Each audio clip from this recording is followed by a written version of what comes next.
My name is Mara Reyes, and I was 43 when my late wife's parents handed my 17-year-old son an empty tool case in front of 280 people. Taped inside the lid was a card that said, "A real Mercer earns his place." My son, Owen, had worked 612 unpaid hours in their truck shop. Their biological grandson, Caleb, had worked 94. That night, Caleb was being announced as the winner of a paid diesel apprenticeship built from Owen's work. But Owen had brought a photograph for his grandfather. In the corner of that photograph was a red service binder my in-laws claimed had never existed. By the time the union director asked to see it, Caleb's name was already printed on the award screen. If someone humiliated your child in public and then took credit for the work that child had done, tell me in the comments whether you would leave quietly or stay until the right people saw the proof. I stayed. 31 minutes later, my father-in-law was standing beside a locked display case, asking his own office manager not to open it. Owen came into my life when he was 4. His mother, Rachel, and I met at a neighborhood cleanup in Toledo. She was holding a trash bag in one hand and arguing with a city worker about a broken storm drain with the other. Owen sat on the curb beside her, lining up rusty bottle caps by size. Rachel and I married 2 years later. Owen called me Mara for a while, then Ma. One morning when he was 7, he yelled, "Mom, the toaster is smoking," and neither of us mentioned the change. His biological father had signed away his rights before Owen could remember him. I adopted Owen when he was 8. Rachel's parents, Frank and Judith Mercer, attended the courthouse ceremony. Frank shook my hand. Judith brought a cake with REYES written in icing so thin that the bakery had to squeeze it between 2 roses. Their daughter had chosen us. They never forgave either of us for making that choice official. The Mercers owned Mercer Fleet Service, a diesel repair shop that handled delivery vans, landscaping trucks, and small municipal fleets. Frank had started it with 1 bay in 1989. By the time I met Rachel, it had 6 bays, a parts warehouse, and a waiting list 3 weeks long. Rachel's younger brother, Luke, worked there. Luke's son, Caleb, was 1 year older than Owen. Frank talked about those 2 boys as if one had inherited the shop, and the other had wandered in through an open door. Caleb got a child-sized coverall with Mercer stitched over the pocket when he was 9. Owen got a shop rag and was told not to touch anything. Rachel noticed. She always noticed. When Owen was 10, Frank took Caleb to a truck show in Fort Wayne and brought him back a signed model of a Peterbilt engine. Owen got a keychain from the gas station. Rachel waited until the boys went outside.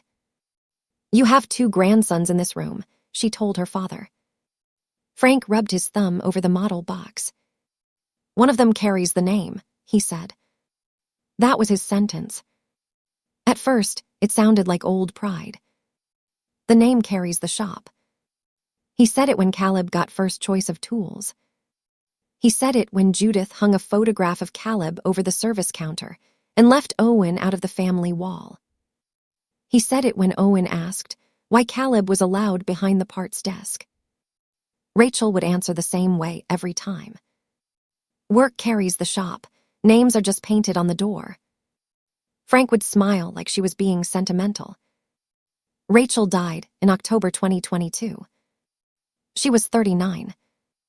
It happened fast.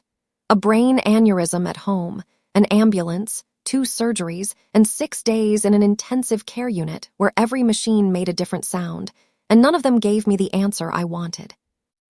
Owen was 14. On the morning she died, he sat in the hospital family room with his hands flat on his knees. He did not cry until I told him he did not have to be strong for me. Then he folded forward and made a sound I still hear sometimes when the house is quiet. Frank and Judith came to the funeral. Luke spoke about Rachel's loyalty to the Mercer family. Frank talked about the shop and how Rachel had learned to change brake pads at 12. No one mentioned that she had left Mercer Fleet Service at 25 because her father refused to put her name on the ownership papers. No one mentioned that that she had built a scheduling system Frank still used. No one mentioned Owen. After the service, Judith touched his shoulder and said, "You will always be part of Rachel." It sounded kind until you understood what she had left out. She did not say he would always be part of them. For almost a year, Owen wanted nothing to do with the shop.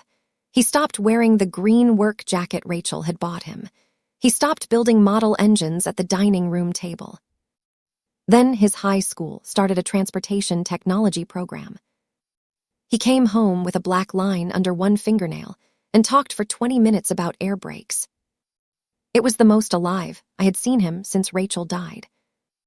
I work as a facilities supervisor for a food distribution company. I know enough about engines to identify a bad belt and enough about teenagers to stay quiet when one is finally talking. I listened. At the end, Owen said, "Mom would have liked this." "She would have corrected your teacher," I said. He smiled. That was how the shop came back into our lives. In January 2024, Frank called me. He said Mercer Fleet Service had joined a regional youth skills partnership with Iron Lake Technical College and Local 48 of the Mechanics Union. High school students could log supervised shop hours, complete safety modules, and compete for 2 paid summer apprenticeships. "Caleb is doing it," Frank said. "Owen can come too if he is serious." I asked whether Owen would be treated the same. Frank sighed. "Mara, the name carries the shop, but effort still matters." I should have ended the call. Instead, I looked across the kitchen at Owen. He had heard enough to understand. "I want to do it," he said. I made Frank put the terms in an email. Both boys would work Saturdays and 2 afternoons a week. Both would have supervised hour logs. Both would rotate through inspection, preventive maintenance, electrical diagnosis, parts control, and customer documentation. Both would be allowed to submit a final service improvement project to the apprenticeship committee. Frank replied with one sentence. "You make everything too formal." That became Judith's sentence too. Luke used it. The office manager used it once, then looked embarrassed. Anytime I asked for a copy, a schedule, a signature, or a clear answer, they said I made everything too formal. Owen started on February 3. His first job was not an engine. It was cleaning battery corrosion from a shelf. Caleb spent that morning riding with Luke to inspect a county snowplow. Owen came home smelling like baking soda and old metal. "Did you learn anything?" I asked. "That grandpa stores batteries like he wants a fire," he said. The next Saturday, Frank had him sort 486 loose fasteners into marked drawers. Caleb used the diagnostic scanner. Owen sorted every fastener. He also found that 3 bins were mislabeled. He made new labels. On the 4th week, a delivery company brought in a van with an electrical drain that 2 technicians had missed. Owen was sweeping Bay 4 when he noticed the cargo light stayed faintly lit after the rear door closed. He told a mechanic named Rosa Chen. Rosa checked it, found a bent latch sensor, and wrote OWEN observed intermittent light in the service notes. Frank crossed out Owen's name before the customer copy was filed. Rosa told me later. At the time, all Owen knew was that Frank gave Caleb credit at Sunday dinner for helping solve the delivery van. Owen stared at his plate. I said, "Rosa told me Owen found the light." The table went quiet. Frank cut his roast. Caleb was part of the diagnostic team. "He was at lunch," Owen said. Luke leaned back in his chair. "Do not turn every little job into a scoreboard." Judith looked at me. "You make everything too formal." Rachel had been gone 16 months, and I was sitting at her parents' table watching them train my son to doubt what he had done. I took him home. In the car, I told him Rose's note mattered more than Sunday dinner. He looked out the window. "They always say it was Caleb." "Then start keeping your own record." That was not revenge. It was not a trap. It was the same advice I gave my maintenance crew when 3 departments used the same equipment. Write down what you touched. Write down when you touched it. Write down who was there. Owen bought a black composition book for $2.19. On the cover, he wrote shop log. He recorded dates, hours, bay numbers, work orders, and what he learned. He did not write insults. He did not write feelings. February 24, Bay 4, Rosa showed me voltage drop test. Caleb left at 12:10. March 2, parts room. Found 6 filters shelved under wrong fleet number. March 16, truck 218. Noticed cracked connector clip. Rosa confirmed. April 6, built first inspection checklist draft. That checklist became the center of the story. Mercer Fleet Service had a return problem. Customers kept bringing trucks back because small defects were being missed during routine maintenance. Loose mirror brackets, cargo lights, worn door straps, corroded grounds. Nothing dramatic by itself, but enough to cost the shop time and trust. Owen noticed the same failures repeating. He asked Rosa why the technicians did not use one inspection sheet. Rosa showed him 3. One was from 2017. One was a photocopy from a customer. One had Frank's handwriting in the margins and grease over half the boxes. Owen spent 6 weeks building a better one. He called it the red tag return check because any unresolved item got a red tag clipped to the steering wheel before the truck could leave the bay. It fit on 1 page. He tested it on 14 vehicles with Rosa. The first week, it caught a loose battery hold-down before a delivery van left. The second week, it caught an unlatched fluid cap. The third week, it showed that one technician kept skipping rear door checks. Frank did not praise him. He asked for a clean copy. Owen emailed it to the office account and copied himself. That was the first proof beat, though we did not know it yet. The email was dated May 19 at 8:14 p.m. The file was named Owen Red Tag V4. Rosa replied at 8:31. This is the first form here that matches how the vans actually fail. Frank replied the next morning. We will review internally. Caleb did not reply. By June, the red tag check was being used in 4 bays. The top line had changed.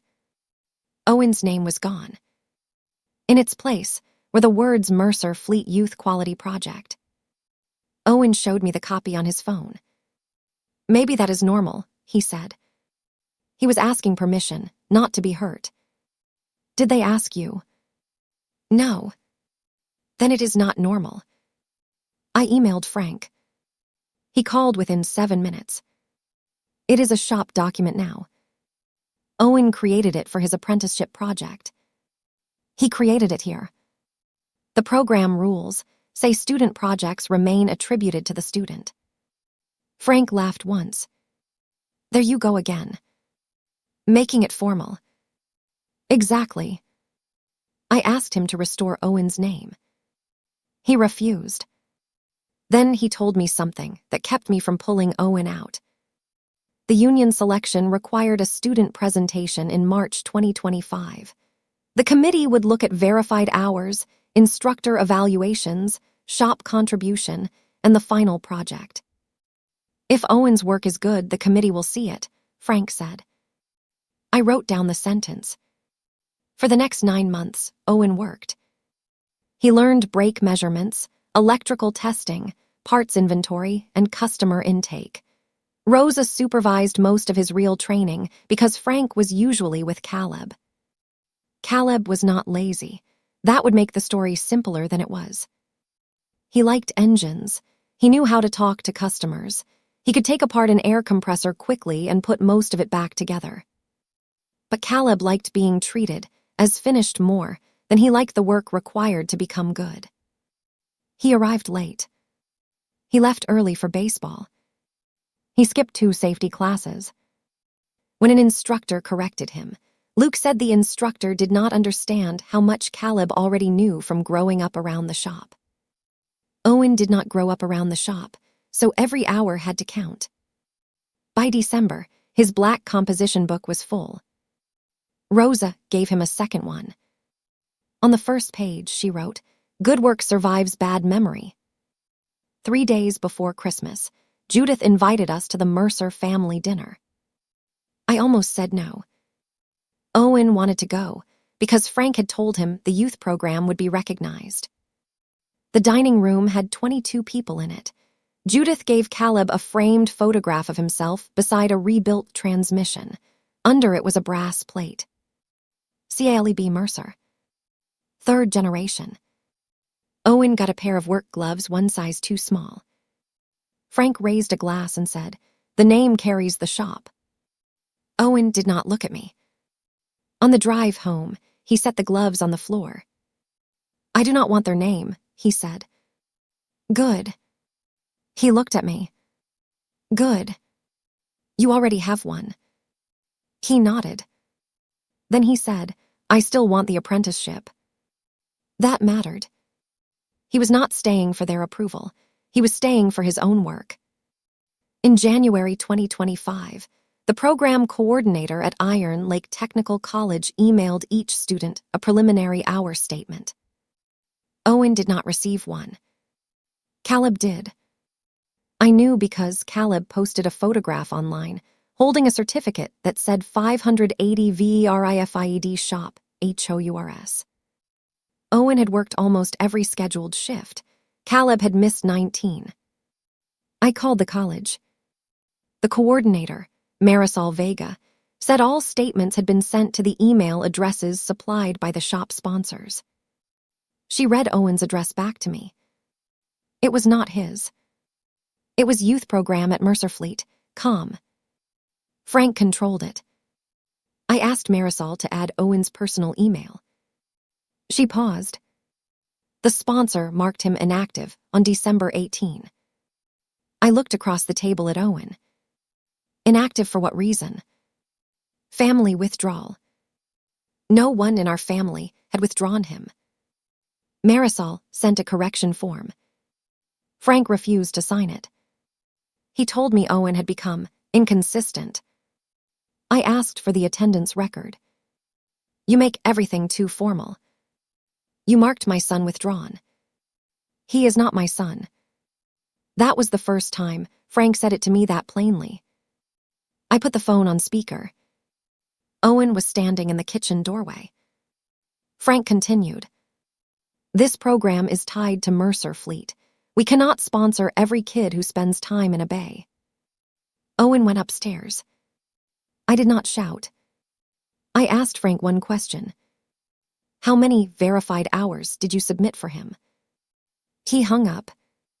That afternoon, Rosa came to our house. She still wore her navy shop shirt.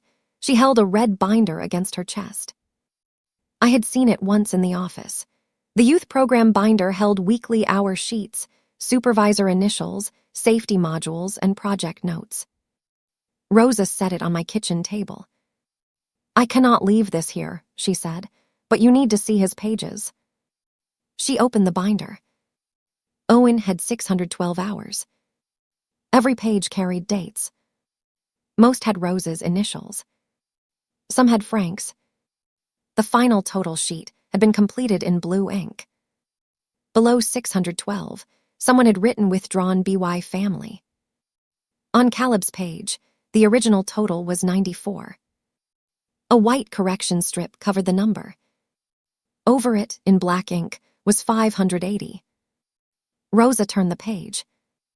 Attached behind Caleb's total were photocopies of Owen's weekly sheets. His name had been cut off at the top. The bay entries matched his composition books. The dates matched. The supervisor initials matched. The hours had not disappeared. They had moved. Rosa sat down. I signed Owen's real sheets, she said. I did not sign them for Caleb. That was the second proof beat. It changed the conflict from favoritism to stolen qualification. Owen stood at the end of the table, looking at his own Saturdays under his cousin's name. Does Caleb know? Rosa did not answer quickly enough. I do not know what Frank told him. Owen closed the binder. Take it back before they know. I looked at him. We need copies. Not if it gets Rosa fired. Rosa took out her phone. I already photographed every page I signed. She sent them to Owen while we sat there. She also sent one image I had not expected. It showed the red tag return check attached to Caleb's apprenticeship project cover. The title was different. Mercer Rapid Release System. Created by Caleb Mercer. The checklist boxes were identical. So was a spelling error Owen had fixed in version 4, but left in version 3. Frank had used version 3. Owen stared at it. He took the bad version. It was the first time he smiled that day. Not because it was funny. Because the error belonged to him. It was a fingerprint. Rosa returned the binder before the shop opened the next morning. At 10:20, Luke called Owen. I watched my son answer. Luke did not ask how he was. He said, "You are making your grandfather look dishonest over a training opportunity." Owen put the phone on the table between us. He changed my hours. Those hours belonged to the sponsor. They were hours I worked. At our shop. There it was again, the same logic with different words. Anything Owen gave them became Mercer property. Anything Mercer property earned belonged to Caleb. Luke lowered his voice. The name carries the shop. Owen looked at me. Then he said, then the name can answer for the paperwork. He ended the call. That sentence was not planned. It was not polished. It was better than anything I could have given him. Marisol opened a program review. She asked Mercer Fleet to preserve its records and told us the apprenticeship decision would be delayed. Frank responded by banning Owen from the property. He sent the message at 6:42 on a Friday morning. Do not report for training. Your access is suspended due to family conflict. At 8:05, Caleb posted a photograph from Bay 2 wearing a new green jacket with apprentice stitched over the pocket. The selection had supposedly been delayed. The jacket had already been made. I forwarded both images to Marisol. She called me. The committee has not selected anyone. Then who ordered the jacket? Mercer Fleet requested embroidery approval 3 weeks ago. That was the third proof beat. Frank had not altered records after a family dispute. He had planned the result before Owen was marked withdrawn. The apprenticeship came with $24 an hour, college tuition assistance, tools, and a guaranteed interview with 3 fleet employers after completion. It was not a trophy. It was a path into adulthood. Frank had closed that path for Owen and paved it with Owen's own hours. That was when I stopped treating this as a grandfather playing favorites. They were building a false employment record for Caleb. And they had tied public money to it. Iron Lake's program was partly funded by a regional workforce grant. Sponsors received $6,000 for each qualifying youth apprentice they trained. Students from underrepresented households earned the program extra matching funds. Mercer Fleet had listed Owen as its qualifying trainee in the fall grant report. Then it moved his hours and project to Caleb for the private apprenticeship award. They used one boy to qualify for the money and the other to inherit the credit. Marisol did not give me the full report. She did not need to. She said, if these entries are accurate, the sponsor has a serious problem. The shift in her voice told me the rest. Owen was no longer begging to be included. The institution had started asking why he had been removed. If you have ever watched quiet work get renamed by someone with a louder family, share this story and subscribe before I tell you what the photograph proved, because the stolen hours were only the part they expected us to find. The photograph came from a Fleet open house on February 22. Owen had not been invited. Rosa had. So had students from Iron Lake, union representatives, customers, and the county workforce office. Frank wanted the shop to look like a model training site before the March apprenticeship showcase. Rosa called Owen that morning. "Your mother's scheduling board is in the old office," she said. "They are remodeling Monday. If you want a picture before it comes down, today is probably it." Rachel had designed that board at 23. It was a white metal panel with magnetic rows for bays, technicians, promised dates, and parts delays. Frank had replaced it with software years ago, but kept it hanging behind a file cabinet. Owen wanted a photograph. I asked Marisol whether his suspension barred him from a public open house. She said no. We went. Frank saw us at the entrance. His jaw tightened, but there were customers around him. "Stay in public areas," he said. That was the plan, I told him. Owen wore Rachel's green work jacket. It was faded at the elbows. Her name was still stitched over the pocket. 3 older mechanics stopped him to tell stories about her. One said she could schedule 6 emergencies without making any customer feel pushed aside. Another said Frank had called the board Rachel's toy until it cut late deliveries by 18%. Owen listened to every word. For 10 minutes, the shop gave him something his grandparents had withheld: a place in his mother's work. Rosa took us to the old office. The scheduling board was dusty, but intact. Owen stood beside it while I took pictures. Then he asked Rosa to take one of both of us. In that photograph, I had one hand on Owen's shoulder. He was smiling. Behind us were the scheduling board, a glass display case, and the corner of Frank's office. We did not notice the red binder. Owen did. He printed the photograph that night and put it in a plain black frame for Frank. "Why are you giving him anything?" I asked. "Because Mom made that board," he said. "He should remember she did." That was Owen. He could hold a boundary without pretending the past had not happened. The March 14 apprenticeship showcase was held in the Iron Lake Technical College Equipment Hall. There were 280 chairs facing a temporary stage between 2 training rigs. Employers had booths along the walls.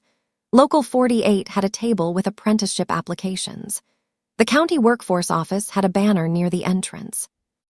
2 students would be selected. Mercer Fleet had sponsored Owen and Caleb.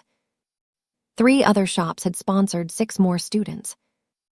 Marisol told us Owen's appeal was still active and that he should attend. Frank called the night before.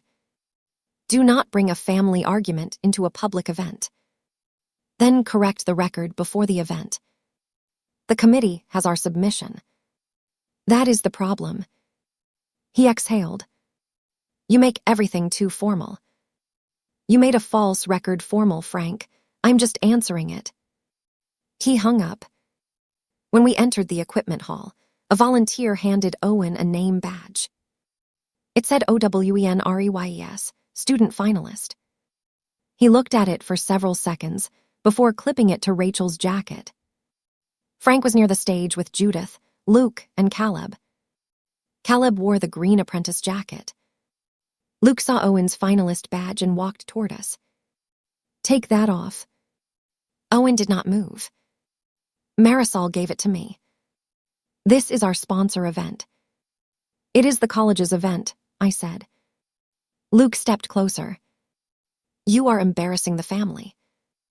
Owen looked at the Mercer logo on Luke's shirt. "Which part?" Luke's face changed. Before he could answer, Marisol called the finalists to the staging area. Owen went. The first hour was ordinary. Students demonstrated inspection steps, explained projects, and answered questions. A young woman from Parisburg showed a parts tracking cart she had built. A student from Mommy explained a tire wear check that helped his shop catch alignment problems. Then Caleb's name appeared on the screen. His slide said 580 VRIFID HOURS. Below it was the Title Mercer rapid release system. Owen sat beside me. His hands closed around the black picture frame in his lap. Caleb walked onto the stage. He looked nervous. Frank stood near the aisle with his arms folded. Caleb began reading from note cards. He explained that return visits hurt customer trust. He said he had studied repeated defects and created a one-page inspection system using red tags. On the screen behind him was Owen's checklist. The old version. The spelling error was still there. Caleb described the delivery, van cargo light. He said he had noticed it during a final inspection. Rosa was standing at the back of the hall. She stopped smiling. The mechanic beside her turned his head. Caleb moved to the next slide. It included a photograph of the red tag clipped to a steering wheel. Owen had taken that photograph on Rosa's phone because his own hands were dirty. Caleb said, "My grandfather taught me that the name carries the shop." Frank nodded. The union training director, Evelyn Price, sat at the judge's table. She wrote something down. Then Judith stepped into our row. She carried a hard plastic tool case with a silver bow. "This is from your grandfather," she whispered. Owen did not take it. "He is presenting." "It is for you." People near us turned. Judith placed the case on Owen's knees. The latch was already open. He lifted the lid. The case was empty. Inside was a white card taped where the tools should have been. "A real Mercer earns his place." Owen read it. Judith waited for a reaction. I think she expected tears, maybe anger. Maybe she wanted him to leave so Caleb's presentation could finish without the person who knew every stolen line sitting 20 feet away. Owen removed the card. He set it inside the picture frame, over Frank's gift photograph. Then he stood. "I did earn it," he said. He did not shout. Caleb stopped speaking. The microphone carried the silence. Frank crossed the aisle fast. "Sit down," he said. Owen held the frame against his chest. "You used my hours." Frank reached for his elbow. I stepped between them. "Do not touch him." Now everyone was looking. Marisol came from the side of the stage. "Mr. Mercer, step away from the student." Frank put both hands up. "This is a family issue." Evelyn Price leaned toward her microphone. "Not if it concerns verified apprenticeship hours." That was the moment the room changed. Frank had entered as the respected owner of a 36-year shop. Now the union director was asking him to account for a teenager's time. Luke came down the aisle. "We can discuss this privately." Marisol looked at Caleb's slide. "The project is already being presented publicly." Caleb stood on stage, holding his note cards. His face had gone red. He looked at Frank. "You said he quit." It was the first crack. Frank did not answer him. Evelyn asked Caleb one question. "When did you begin testing the red tag system?" Caleb looked at his cards. "Last spring." "Which month?" "April." Owen spoke from the aisle. "Version 1 was April. The version on your screen was saved May 2. Frank pointed at him. "Enough." Evelyn turned to Owen. "How do you know the save date?" "I wrote it." Marisol asked the technician to pause the presentation. The screen froze on the checklist. Owen opened his phone. He showed Marisol the May 19 email with version 4 attached and Rosa's reply. Marisol read the dates. She asked Rosa to come forward. Rosa walked down the center aisle in her navy Mercer shirt. Frank stared at her. "Think carefully," he said. Evelyn stood. "Mr. Mercer, you will not coach a witness in this hall." Rosa reached the judge's table. Her voice shook on the first sentence and steadied on the second. "Owen developed the checklist, I tested it with him on 14 vehicles. Caleb was not part of those tests. Caleb lowered his note cards. Luke said, "Rosa, you are an employee." She looked at him. That is why I know who worked. The second crack was louder. Marisol asked whether she had supervised Owen's hours. Rosa said yes. How many? 612. A low sound moved through the hall. Marisol turned to the screen. The sponsor submission lists Owen as withdrawn with 86 eligible hours. Rosa shook her head. That is false. And Caleb. I personally supervised 94. Caleb sat down on the edge of the stage. He looked less like a favored heir then, and more like an 18-year-old who had just learned the adults around him had built his future out of a lie. Frank tried one more time. Shop hours are not individual property. Students contribute to a team. Evelyn looked at him. Verified apprenticeship hours are individual records. She did not raise her voice. She did not need to. Owen held out the framed photograph. I brought this for Grandpa. Frank saw the picture and stopped moving. I watched the recognition hit him. Behind Owen and me, visible through the old office doorway, was the red youth program binder inside the glass display case. The binder had been returned to the office after Rosa photographed it. Frank had told Marisol 2 days earlier that the original paper logs were missing after a January file cleanup. But on February 22, 3 weeks after that supposed cleanup, the binder was still in the case. The date was embedded in the photograph. The open house banner, visible in the glass reflection, confirmed the event. Marisol took the frame. Is this the original youth program binder? Frank said nothing. Rosa said, yes. Where is it now? Frank looked toward Luke. Luke looked at the floor. The office manager, Bate Nolan, stood near the employer booths. Marisol called her name. Bate came forward slowly. Do you know where that binder is? Bate looked at Frank. He said, you do not have authority to release company records. Bate swallowed. It is in the mobile display case behind the Mercer booth. 280 people turned toward the booth. The case had been rolled into the equipment hall as part of Mercer Fleet's history display. It held old photographs, Rachel's magnetic scheduling strips, Frank's first invoice book, and a row of training certificates. The red binder was behind them. Frank moved in front of the case.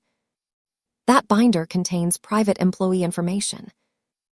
Marisol held up the photograph. You reported it missing. I was mistaken. Open the case, Evelyn said. Frank did not. The county workforce compliance officer, Renee Dalton, had been standing beside the grant banner. Until then, she had not spoken. She stepped forward. Mercer Fleet certified that the source records for its Youth Hour report were unavailable. If the source binder is present at a grant-funded event, it needs to be preserved now. Frank looked around the hall. The customers he had invited were watching. The shop owners he wanted to impress were watching. The union committee was watching. His employees were watching. Most important, Caleb was watching. Frank took a key ring from his pocket. His hand shook once. He unlocked the case. Bate removed the red binder and carried it to the judge's table. Marisol opened it. The room did not need a lecture. She found Owen's original weekly sheets. She found 612 hours. She found withdrawn, BY family written under the total. Then she found Caleb's 94-hour total under the correction strip. She peeled back one loose corner. Caleb stood. I never worked 580 hours. Luke closed his eyes. Frank said, Caleb, let the adults handle this. Caleb looked at him. You put me on stage. That was the fourth proof beat. The binder did not win because it contained numbers. It won because the boy Frank had tried to benefit, refused the benefit in front of the room. Caleb pulled off the green apprentice jacket. He placed it on the judge's table. "I knew Grandpa was helping me," he said. "I did not know those were Owen's sheets. He told me Owen stopped coming and the project belonged to the shop." Owen watched him. "You knew the checklist was mine." Caleb looked down. "I knew you started it. You practiced my presentation." Grandpa wrote the cards. Frank's control of the room ended there. Not with a speech from me. Not with a perfect line from Owen. With Caleb refusing to keep reading. Renee Dalton asked Bate whether Mercer Fleet had submitted a fall grant report naming Owen as its qualifying trainee. Bate nodded. "I prepared the first draft." "Who changed it?" "Mr. Mercer and Luke." Luke stepped forward. "We changed the training plan after Owen became disruptive." Marisol looked at Owen. "What disruption?" Luke pointed toward me. "His mother demanded records. She threatened the shop." "I asked for my son's hour statement," I said. Evelyn turned to Luke. "That is not disruption." Renee asked Bate one final question. "Was Owen's name used in the grant report after the sponsor marked him withdrawn?" Bate nodded again. "Yes." The answer landed harder than any number. Frank wanted Owen absent from the apprenticeship, but present in the funding. Useful on paper. Invisible on stage. The same place the family had kept him for years.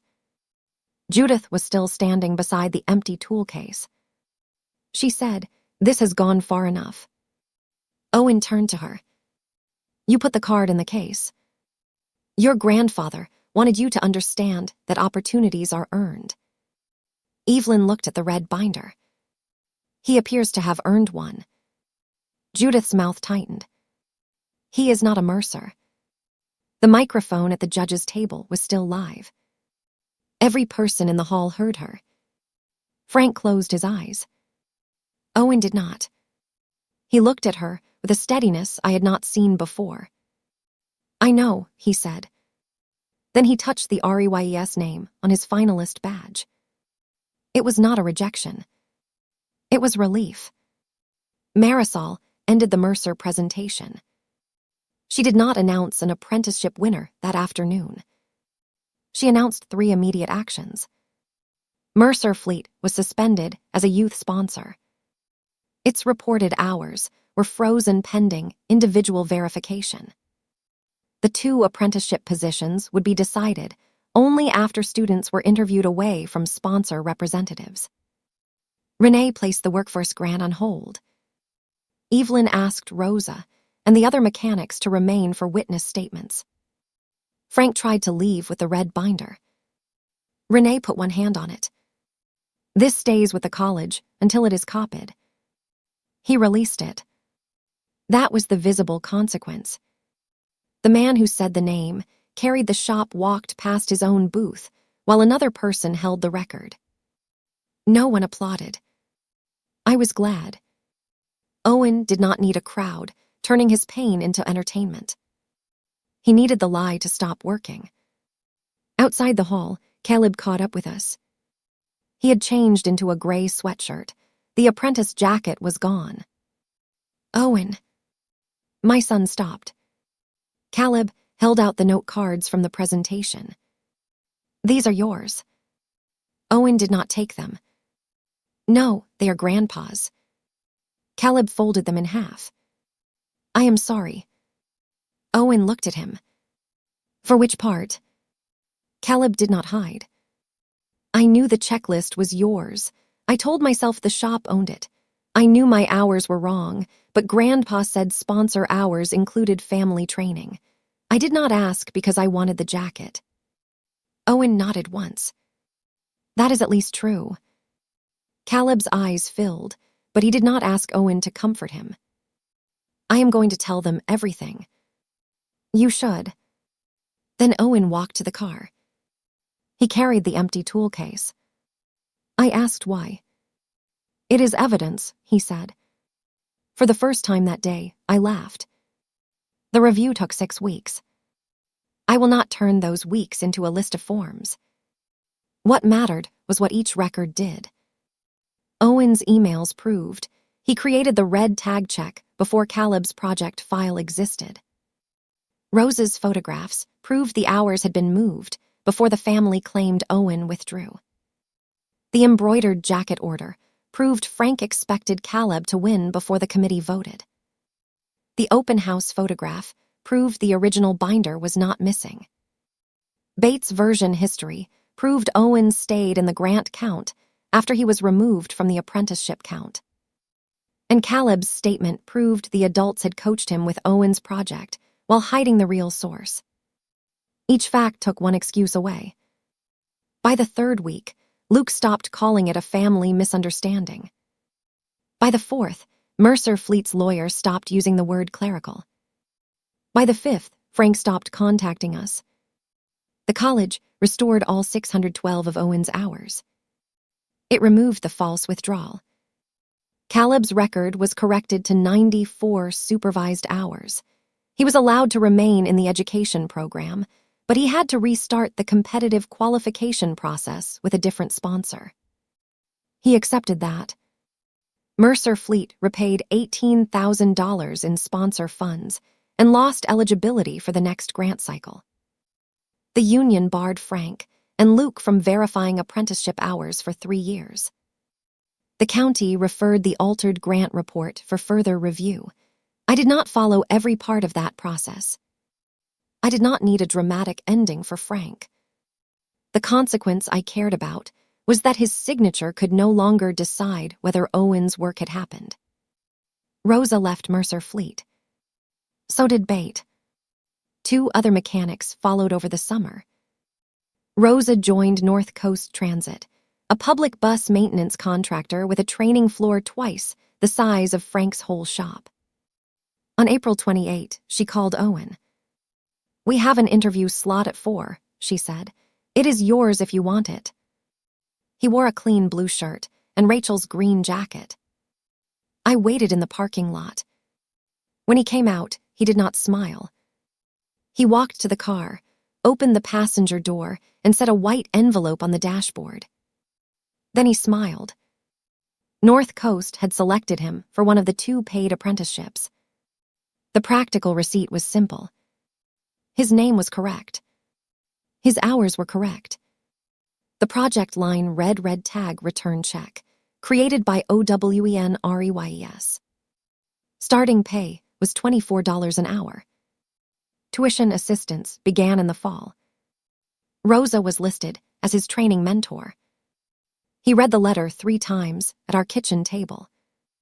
Then he put it beside his mother's photograph. Frank mailed 1 letter in May. It was addressed to Owen. I gave it to him unopened. He asked me to sit nearby while he read it. Frank wrote that he had let pride interfere with good judgment. He said he had wanted continuity for the shop. He said he had believed Caleb needed the opportunity more because Caleb would carry Mercer Fleet forward. He did not mention the empty tool case. He did not mention moving 518 hours. He did not mention Judith's words in the equipment hall. At the bottom, he wrote, "The name carries the shop, but I see now that work matters too." Owen put the letter back in the envelope. He still thinks the name comes first. Yes. Can I not answer? You do not owe him an answer. Owen placed the envelope in the empty tool case and closed the lid. That was where he kept it. Not framed.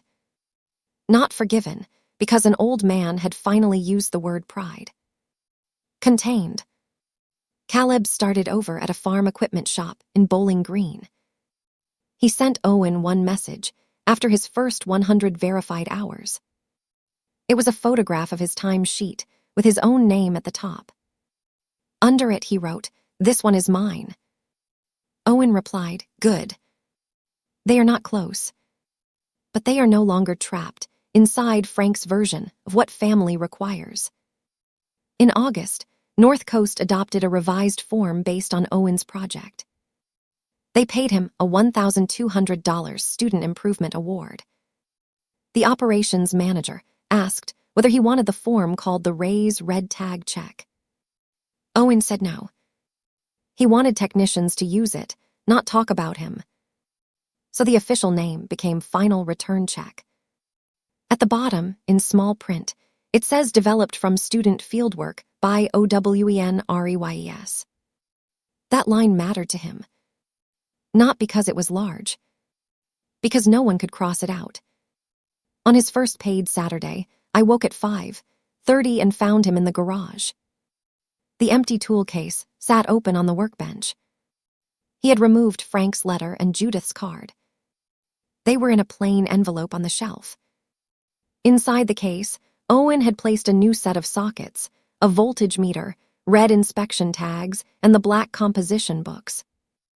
There was one empty space in the foam. I handed him a long box. Inside was Rachel's torque wrench. I had kept it wrapped in an old towel since she died. Owen lifted it with both hands. I thought Grandpa had this. Your mother took it when she left the shop. On the handle, Rachel had scratched 2 letters into the metal. RR. Rachel Ray's. Owen ran his thumb over them. Then he placed the wrench into the empty space. It fit. That was the emotional receipt. Not the apology Frank mailed. Not the grant hold. Not even the corrected hours. It was my son closing a case that had been handed to him empty and carrying it to work full of tools tied to his own effort, his mother's name, and the people who had told the truth when it cost them something. I watched him load it into the trunk. His North Coast badge was clipped to Rachel's green jacket. Owen REYES. Apprentice.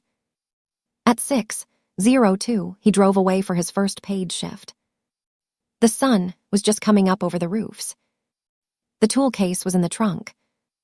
The torque wrench was inside. His first honest time sheet was folded beside it, with his own signature at the bottom. And for the first time, no one else's name was carrying him anywhere.